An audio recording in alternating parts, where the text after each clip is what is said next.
வணக்கம் நண்பர்களே, இது உங்கள் பேசும் பயணம்.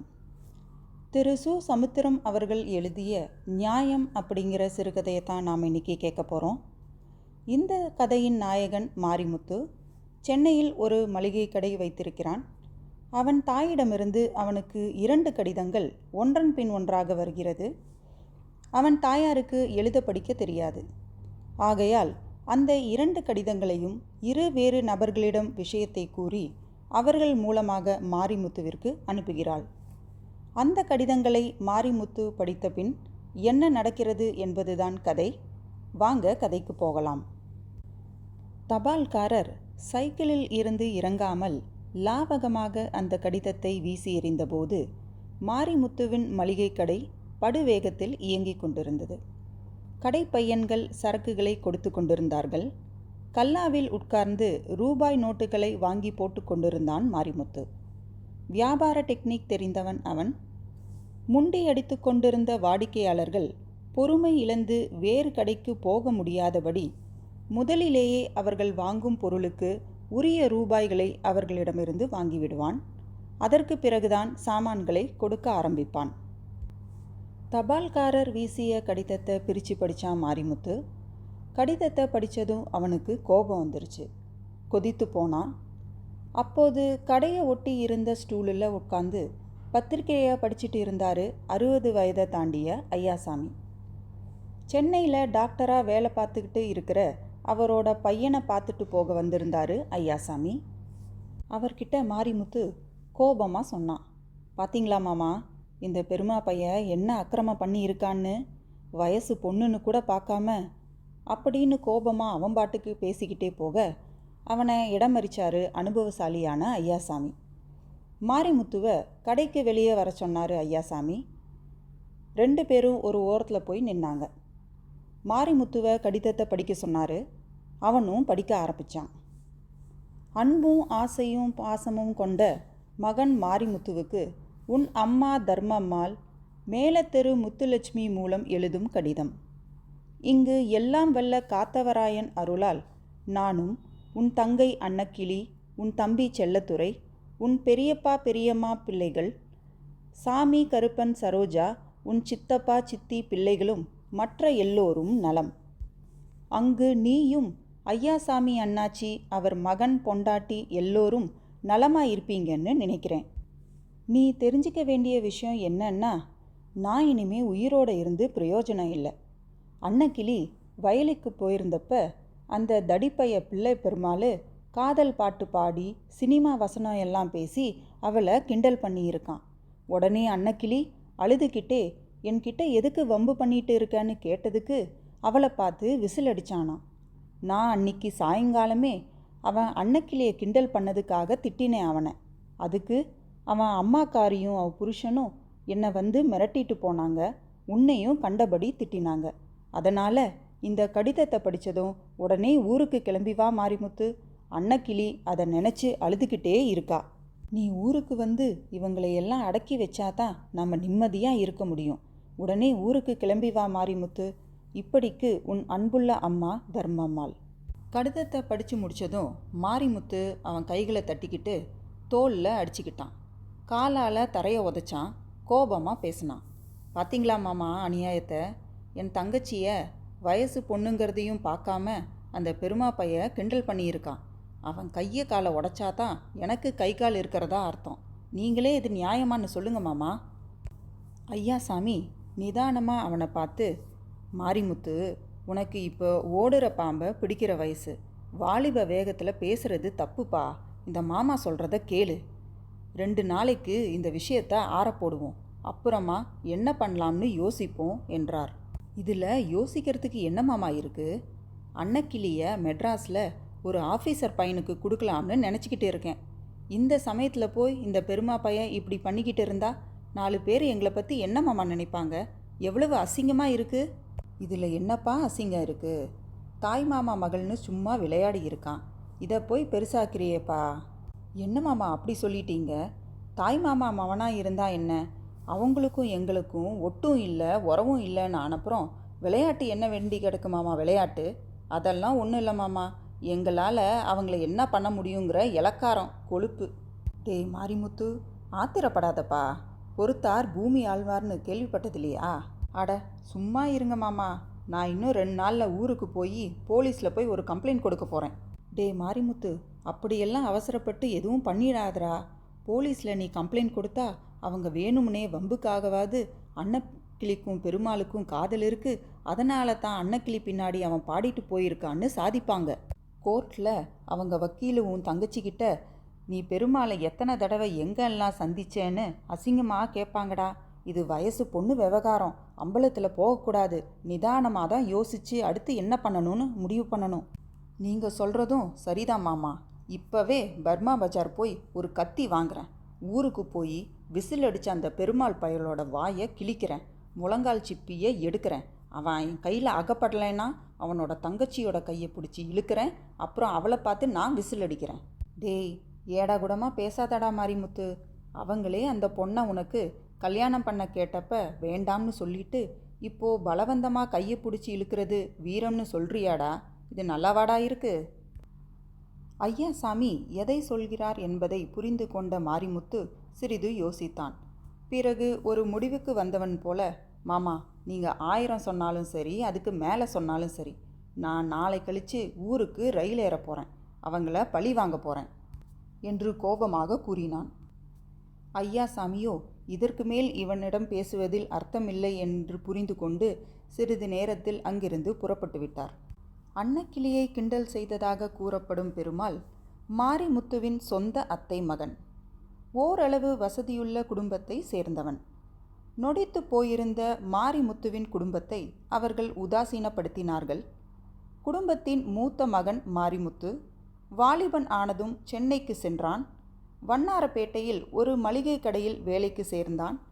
எப்படியோ விரைவில் தன் உழைப்பால் சொந்தமாக ஒரு மளிகை கடை வைத்தான். 2 ஆண்டுகளில் ஊரில் 5 ஏக்கர் நஞ்சை நிலத்தை வாங்கிவிட்டான் மாரிமுத்து. சொந்தமாக வீடும் கட்டிவிட்டான். இதுவரை பாராமுகமாக இருந்த அத்தைக்காரி பெண் கொடுக்க முன்வந்தாள். ஆனால் மாரிமுத்துவின் அம்மாவிற்கு இதில் கொஞ்சம் கூட விருப்பமில்லை. மாரிமுத்துவின் தம்பி செல்லத்துறையும் அத்தை வீட்டில் பெண் எடுப்பது பெரும் பாவம் என்று வாதாடினான். அத்தைக்காரி இதை கேட்டு கொதித்தெழுந்தாள்.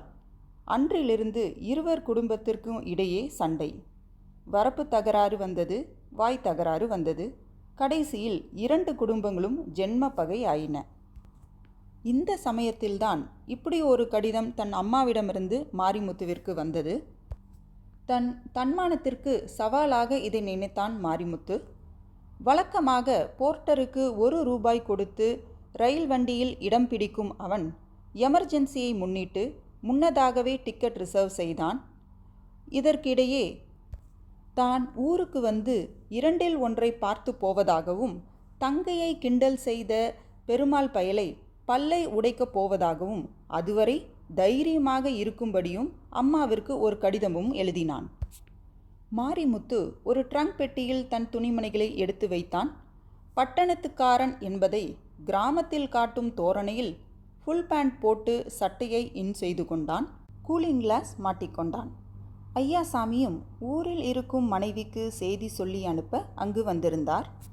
அவன் புறப்படுகிற சமயத்தில் அவன் தாயிடமிருந்து மறுபடியும் ஒரு கடிதம் வந்தது.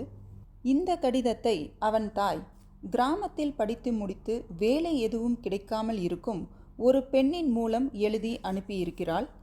அந்த பெண் மாரிமுத்துவின் தாய் சொன்ன விஷயங்களோடு தனக்கு சென்னையில் வேலை கிடைக்க மாரிமுத்துவிடம் ஏற்பாடு செய்யும்படி ஒரு வேண்டுகோளையும் அந்த கடிதத்தில் சேர்த்து எழுதியிருக்கிறாள். வாங்க நாமும் மாரிமுத்துவுடன் சேர்ந்து அந்த கடிதத்தை படிக்கலாம். அன்புமிகு அருமை மகன் மாரிமுத்துவிற்கு உன் அன்பு அன்னை புலவர் பட்டத்திற்கு படித்தும் வேலை கிடைக்காமல் பிறந்த மண்ணில் நாட்களை பயனின்றி கழித்து கொண்டும் அதே நேரத்தில் உன் உறுதுணையால் சென்னையில் உயர்நிலை பள்ளி ஒன்றில் வேலை கிடைக்கும் என்ற நம்பிக்கையிலும் உயிர் வாழும் புலவர் புனிதவதி மூலம் வரையும் மடல் நலம் நலம் காண விளைகிறேன். மகனே மாரிமுத்து, உன் அன்பின் கடிதம் கிடைத்தது. நான் எழுதிய சென்ற கடிதத்தில் ஒரு பெரும் பிழை நேர்ந்துவிட்டது. வருந்துகிறேன். சென்ற கடிதம் 8வது வகுப்பை 3 முறை முட்டி பார்த்து தோல்வி கண்ட அசடு முத்துலட்சுமியால் எழுதப்பட்டது என்பதை நீ அறிவாய். அவள் நான் சொன்னதை புரியும் பக்குவம் இல்லாது விவரங்களை மாற்றி எழுதி பெரும் பாவம் செய்தாள். மகனே, நடந்தது இதுதான். உன் அத்தை மகளான உன் தந்தை பெயர் கொண்ட அன்னக்கிளி நம் வயல் வழியாக வரப்பில் ஒயிலாக நடந்து கொண்டே காதல் பாட்டுக்களை பாடிக்கொண்டே தன் தோழிகளுடன் அச்சம், மடம், நாணம், பயிர்ப்பு, பேதமை பண்களை மறந்து கையை காலை ஆட்டிக்கொண்டு போயிருக்கிறாள். நம் வயலில் வேலை செஞ்சு கொண்டிருந்த உன் தம்பி செல்லத்துறை அவளை திருத்தும் தூய நோக்கத்தில் பெண்கள் நம் வயலில் வேலை செய்து கொண்டிருந்த உன் தம்பி செல்லத்துறை அவளை திருத்தும் தூய நோக்கத்தில் பெண்கள்னா அழகு, அடக்கம் இருக்கணும்னு அவளுக்கு அறிவுரை கூறியிருக்கான். அந்த ரெண்டும் இல்லாத அந்த அன்னக்கிளி உன் தம்பியை திட்டியிருக்கான். மாலையில் அவள் அன்னையும் தந்தையும் சுற்றம் சூழ நம் இல்லம் வந்து என்னை ஏசினர். பெருமாள் நம் அன்னக்கிளிய உன் உயிரினும் மேலான இனிய தங்கச்சிய 2 நாளைக்குள்ள நையாண்டி செய்ய போவதாக சபதம் போட்டுள்ளான். ஆகையால் மகனே, ஓடிவா, உடனே வா, தாய் சொல்லை தட்டாதே, தயங்காமல் ஓடிவா. இவன் உன் ஆருயிர் அன்னை தர்மம் அம்மையார். பின்குறிப்பு: புலவர் புனிதவதி நல்ல பெண், அறிவாளி. உன் நண்பர்களை விசாரித்து அங்கு உயர்நிலை பள்ளி ஒன்றில் பணி கிடைக்க ஏற்பாடு செய்துவிட்டு வா. அதற்காக நீ 2 நாள் தாமதமாக வந்தாலும் பாதகமில்லை. அன்னை தர்மம் அம்மையார். மாரிமுத்து மிகவும் சிரமப்பட்டு அந்த கடிதத்தை படித்து முடித்தான். ஐயாசாமியும் கஷ்டப்பட்டு அந்த கடிதத்தில் இருந்த விவகாரத்தை புரிந்து கொண்டார். சிறிது நேரம் மௌனமாக இருந்தான் மாரிமுத்து. பிறகு ஐயாசாமியை பார்த்து, பாருங்க மாமா, அநியாயத்தை என் தம்பி அத்தை மக கெட்டு போயிடக்கூடாதே அப்படிங்கிறதுக்காக கண்டிச்சிருக்கான். எவ்வளவு திமிரு இருந்தா இதை புரிஞ்சிக்காம அவங்க எங்கள் நடவாசலில் வந்து திட்டியிருப்பாங்க. மாமா, நான் ஊருக்கு போய் 2ல் 1 பார்த்துட்டு வந்துடுறேன் என்றான் கோபமாக. மாரிமுத்து முன்னை விட அதிகமாக கொதித்து போயிருப்பதை பார்த்து முதலில் ஐயாசாமி ஆச்சரியப்பட்டார். பிறகு சிறிது நேரம் மௌனமாக இருந்தார். அதற்கு பிறகு வயிறு குலுங்க சிரித்தார். என்ன மாமா சிரிக்கிறீங்க? மாரிமுத்து, இந்த மனசு இருக்கே மனசு, அது ஒரு செம்மறியாடு மாதிரி. எதை நியாயம்னு நினைக்கிறோமோ அதை நியாயந்தான்னு நம்மளை நம்ப வைக்கிறதுக்கு 1000 காரணங்களை ஜோடிக்கும். முந்தா நாள் அன்னக்கிளிய பெருமாள் கிண்டல் பண்ணான்னு அதை தப்புன்னு நியாயப்படுத்தி கத்தன. இப்போ அதுக்கு எதிர்மாறா உன் தம்பி தான் அத்தை மகளை கிண்டல் பண்ணுனான்னு தெரிஞ்சதும் கிண்டல் பண்ணுறதையே உன் மனசு நியாயப்படுத்துது. இந்த மனசு இருக்கே, அது அவரக்கொடி மாதிரி. எதில் படர வைக்கிறோமோ அதில் தான் படரும். மாரிமுத்து சிறிது நேரம் யோசித்தான். ஐயாசாமி மாமா சொல்வதில் அர்த்தம் இருப்பது போல அவனுக்கு புரிந்தது. முந்தா நாள் வேறு விதத்தில் நியாயம் பேசிய அவனின் அதே மனது இப்போது தன்னை அறியாமலேயே சிறிது வெட்கம் இல்லாமல் சட்டையை மாற்றிக்கொண்டது அவனுக்கு விசித்திரமாகவும் வெறுப்பாகவும் தெரிந்தது.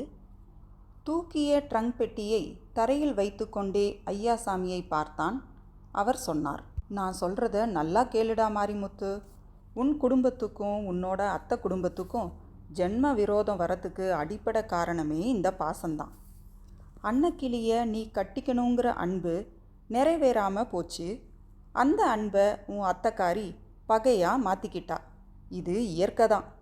உன் மேலே உசுர வச்சிருக்கிற உன் அத்தை மவ அன்னக்கிளி உன் தம்பி செல்லத்துறையை பார்த்ததும் இவன்தான் நம்ம அத்தானோட சேர விடாமல் தடுத்துட்டான் அப்படிங்கிற ஆத்திரத்தில் உன் அண்ணன் கிடைக்காம போனதால் நான் ஒன்றும் வாழ போகாமல் இல்லை என்பதை காட்டிக்கிற மாதிரி பவுசு பண்ணியிருப்பா.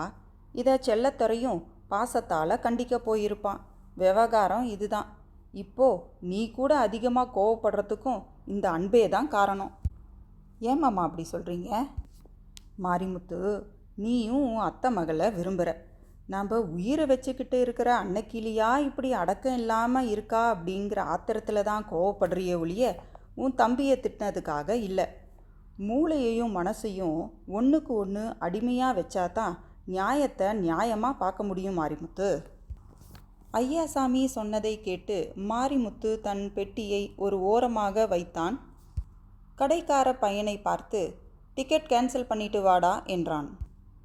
ஐயாசாமி குறுக்கிட்டு, புறப்பட்ட பயணத்தை நிறுத்தாத மாரிமுத்து. அத்தை பொண்ணு கழுத்தில் 3 முடிச்சு போட்டு அந்த பொண்ணையும் இங்கே கூட்டிக்கிட்டு வா. நாளைக்கு நானும் ஊருக்கு வரேன். நீ அவ கையை பலவந்தமாக இழுக்கிறதுக்கு அவசியம் இல்லாமல் பண்ணிடுறேன். ஐயாசாமி வாய் குலுங்க சிரித்தார். நாணம் தோய்ந்த புன்னகையை படர விட்டு கொண்டே மாரிமுத்து ஊருக்கு புறப்பட்டான். நன்றி.